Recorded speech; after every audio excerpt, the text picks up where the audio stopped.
I'm comfortable in myself. I am myself. I don't need to pretend to be anyone else. I'm me, and that's good enough. And it's got me to this position. And I know I still got so much more potential to give. Right now, I'm at 20% of my potential, and I know I've got many more years to go. So it's exciting, man. It's exciting to see where I end up.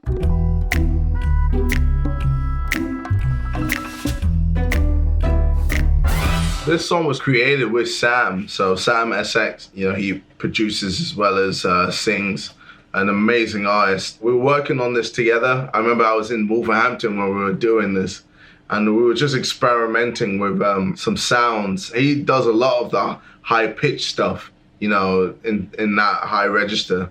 And I thought I'd try it as well. I kind of used, what I know and what he knew, and brought it together, and we kind of just created this amazing chorus. Before it was Future on the second verse, but we took that verse and put on number 2, and instead hit Lil Durk, see if he wanted to hop on the track, and yeah, he said yes, killed it, and then now it's a hit.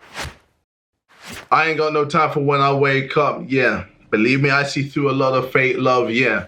But I'ma let it go because it really ain't a thing to me. Yeah. Before the day starts, I check what my routine is and what I got in my calendar. It can range from me, waking up at like 6 a.m., training, getting the training and getting an hour and a half of training, boxing training. Either filming a Sidemen video, or I'm filming a video for myself, or I'm filming a music video, or I'm doing press. I've kind of fucked myself because I do too much.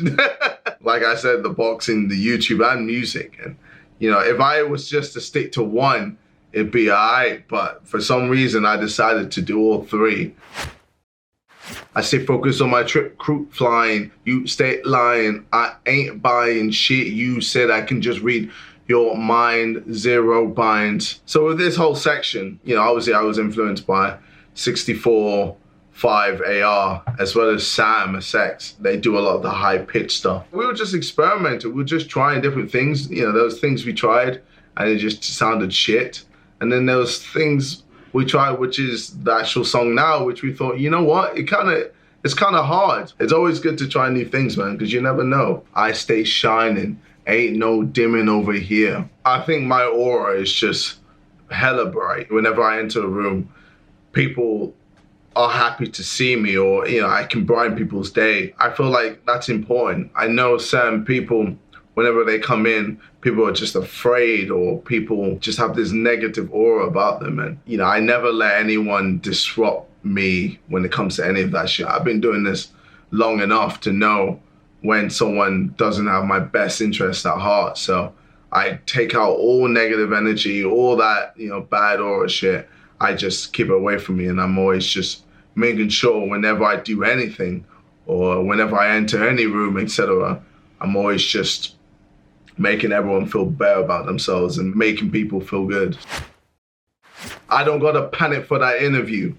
I can call whenever for that rendezvous. I don't have to panic because, I've been doing this for a long time. I've been at it since when I was 17. That's like 11 years now. It'd be weird for me to still be nervous for shit, or to, not have any confidence. And, I'm able to be myself. I know a lot of people, have to pretend that they're a certain thing that they're not. Whereas me, I'm comfortable in my own space. I'm comfortable with who I am. I think that's why I just gain all my confidence from just being myself and not giving a shit about what anyone thinks or what anyone says. I'm just me, and you're just gonna have to deal with it. Feel the room, I got presence, and I never came in with a thing. So yeah, at the beginning of my career, I definitely had no presence whatsoever, man. I was timid, introverted, a virgin. I was pretty much a loser, man, to keep it real. Over time, with all the YouTube videos and all the opportunities that I saw and I took, my confidence grew, and I started to realize that, oh shit, you know what? I can do this. I can do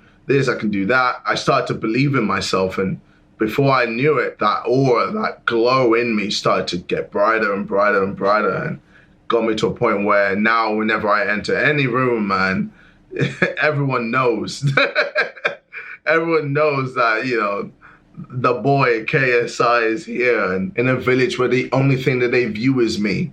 How can they cancel when the only thing to make me was me? I always see a lot of this whole cancel culture shit just running a riot. People being afraid of being canceled, blah, blah, blah. For me, I see getting canceled as a vacation. If I want a vacation, I'll get canceled, man. That's simple as that. Like, you know, I've had an audience who have been there for years, and it's so hard to just kill that. You know, I see my relationship with my audience like an actual relationship. So imagine someone, or let's say cancel culture, just came out of nowhere and it's just like, oh, you're not allowed to be with your boyfriend and girlfriend. You guys have to just separate. Imagine that, like, you're still gonna have feelings for each other. So nothing can ever break that bond. And for me, I feel like cancel culture, it's always gonna be there, but that shit won't affect me, man. I'm too big to get affected by cancel culture. Been gaining titles since a teen. Rene Dupree, and bitch, I'm still here. Standing like a pando tree. Bitch, I am OP. So a lot of people won't know who Rene Dupree is. Rene Dupree is a WWE wrestler, and he was one of the youngest wrestlers to earn an actual title. For me, I kind of relate that to myself. Titles that I was getting when I was a teen is, you know, like the amount of subscribers I got. So me being able to get 1 million subscribers on YouTube is, you know, a big title for me. Pando is one of like the tallest trees, if not the tallest tree in the world. I was just like, that is me. I mean, I feel like, you know, I'm definitely on top of the world right now, and no one can really stop me at the moment. Don't take my time for granted. You've seen the start to where I'm at, you know that I'm about it. I'm changing views, there's nothing you can do, and I believe in my coup. I literally start with zero, and everyone can see that I start with zero. I didn't have any handouts. I didn't have anyone to help me, you know, bring me up. I did it all myself. To start from zero to now be a YouTuber with, you know, 10 million subscribers. A lot of people didn't take my music seriously. A lot of people didn't think I could do music because of my background. Your boy went to a private school, he can't do music. Or your boy came from YouTube, he can't do music. You know, I just told everyone, you know, fuck you. I can do what I want, and I can win doing it. And it's funny, a lot of people still don't think I do boxing, but like I train like 4 or 5 times a week. Obviously, you know, belly-wise, it might not show, but that's just because I'm not in camp. I can eat whatever the fuck I want to eat right now. And whenever I'm in camp, I know I have to train twice a day, and I just get shredded like so quickly. So